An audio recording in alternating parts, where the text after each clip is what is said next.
Hello friends, स्वागत है एक और कहानी के साथ। एक कटोरी खीर। कहते हैं पेट की भूख तो रोटी से मिटती है, लेकिन दिल की भूख सिर्फ इंसानियत से मिटती है।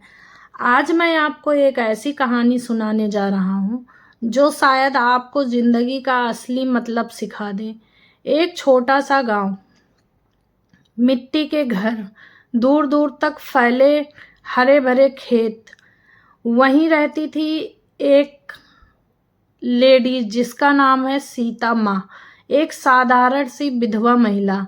उसके साथ उनका इकलौता बेटा गोपाल, जो खेतों में मेहनत करता था। सीता माँ का दिन सुबह से शुरू होकर रात देर तक मेहनत में बीतता, लेकिन दिल में सिर्फ एक ही चाह, मेरे बेटे के चेहरे पर हमेशा मुस्कान रहे। एक दिन गोपाल खेत में काम करने गया। माँ ने सोचा, आज अपने बेटे के लिए कुछ खास बनाऊं। घर में बस थोड़े से चावल, आधा किलो दूध और थोड़ी सी चीनी बची थी। सीता माँ ने मिट्टी के चूल्हे पर बर्तन रखा। लकड़ियों की चटकती आवाज, दूध में चावल उबलने लगे। धीरे धीरे उसकी खुशबू पूरे आंगन में फैल गई। माँ का दिल खुश था। आज मेरा बेटा थकान भूल जाएगा। तभी दरवाजे पर दस्तक हुई। खट खट खट की आवाज आई। दरवाजे पर कोई आया। सीता माँ ने दरवाजा खोला। सामने खड़ा था एक दुबला पतला साधु, आंखों में भूख, चेहरे पर थकान। साधु धीरे से, माँ, 2 दिन से कुछ नहीं खाया।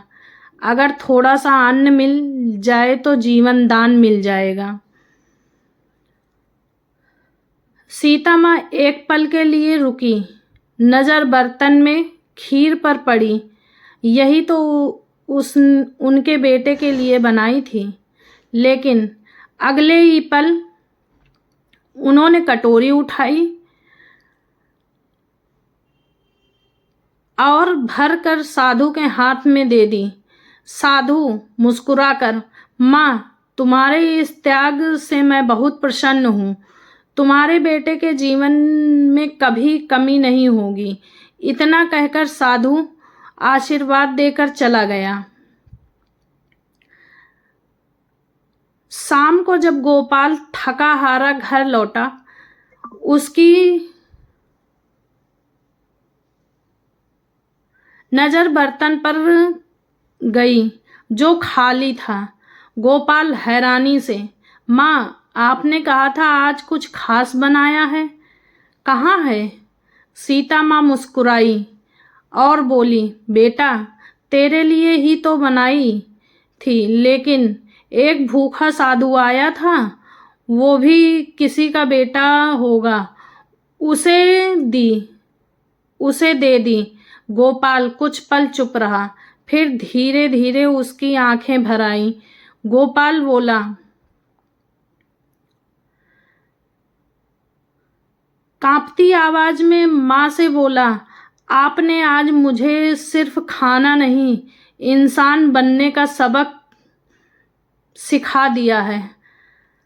उस दिन के बाद से उनके घर में कभी खाने की कमी नहीं हुई और गोपाल ने अपनी जिंदगी एक नियम बना लिया, अपने हिस्से का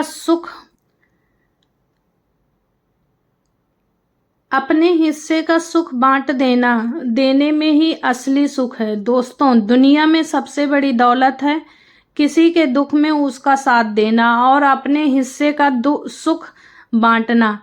अगर ये कहानी आपके दिल को छू गई हो तो इसे आगे जरूर सुनाइएगा, क्योंकि भूख सिर्फ पेट की नहीं होती, दिल की भी होती है। अगर ये कहानी आपको अच्छी लगी हो तो वीडियो को लाइक करना, चैनल को सब्सक्राइब करना ना भूलना।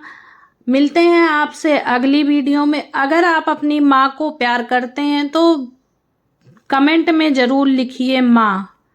धन्यवाद।